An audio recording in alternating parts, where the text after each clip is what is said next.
Freak the Mighty. 21. The Accident of Nature.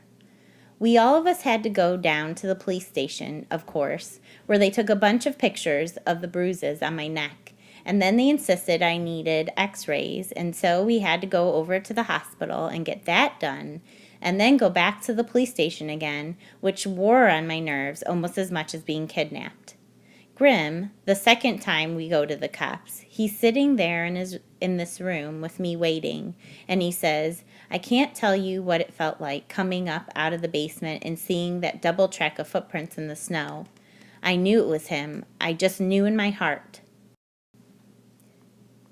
He kept insisting that Graham go home, which she finally did, because we were there at the police station for hours more, me telling all about it over and over, until I thought I would faint dead away if just one more person asked me what happened after I woke up in the dark and was stolen from my own bed.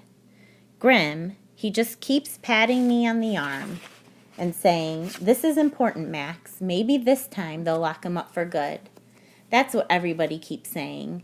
And this time they've got Killer Kane where they want him, in violation of parole, in violation of a restraining order, abduction of a minor, and 2 counts of attempted murder, me and the heroic biker babe, which is what the papers took to calling Loretta Lee. The word is she's hurt pretty bad because he cracked a bone in her neck, but she'll be okay in the long run.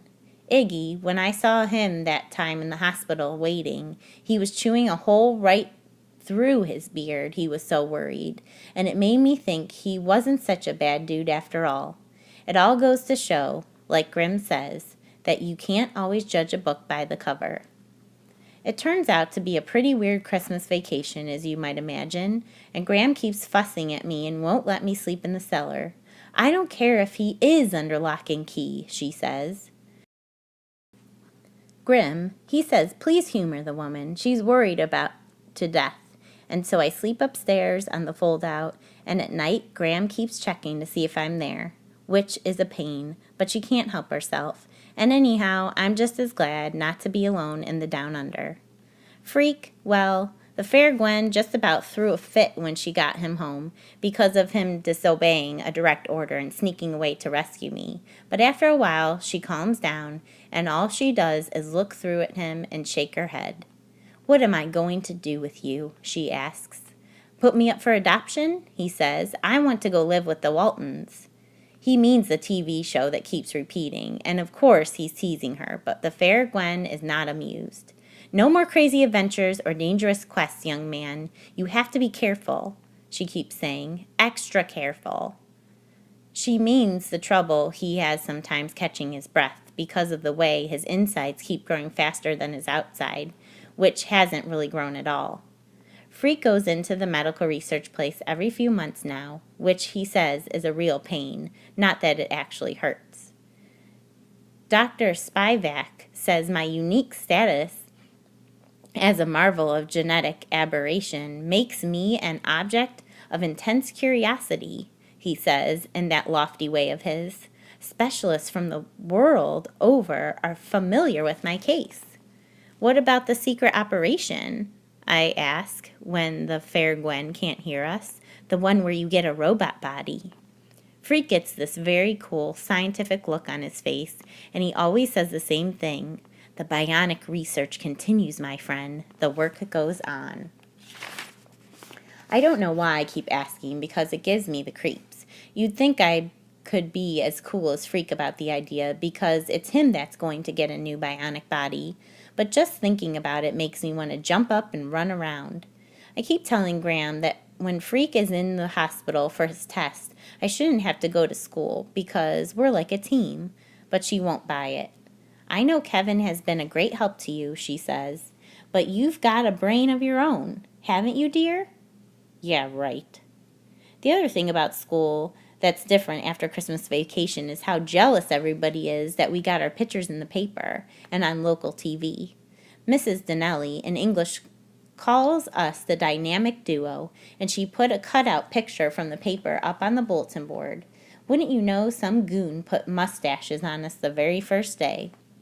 Freak says he looks cool with a mustache, and he can't wait to grow one, and he makes Mrs. Donnelly leave the picture up. Me, I just as soon forget about the whole thing. I really hate the idea of having to testify at the trial and tell what really happened, but everybody says I have to, if I want him locked up for the rest of his life, which I do, especially after what he tried to do to poor Loretta, who was only trying to help. They can't make you if you don't want to, Freak says. A son doesn't have to testify against his father. Grim thinks it will do me good. Plus, he's really worried he'll get off again or fool the jury by quoting from the Bible. Grim worries too much, Freak says. Everybody worries too much.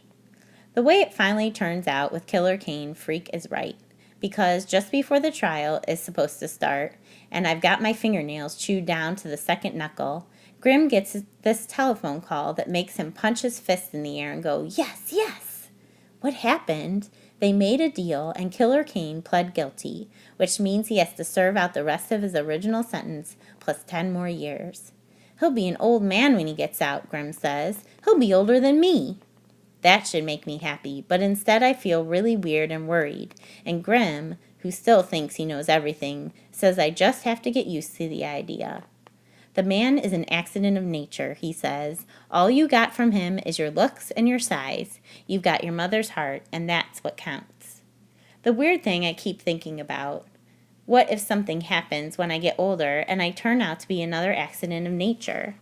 Grim sees me thinking about that one night just before bed, and he sits on the end of the fold-out and he says, "Things will make a lot more sense when you finish growing up, Maxwell.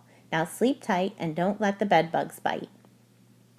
Grim means well, I know that, but sometimes he says the numbest things because it's growing up that worries me.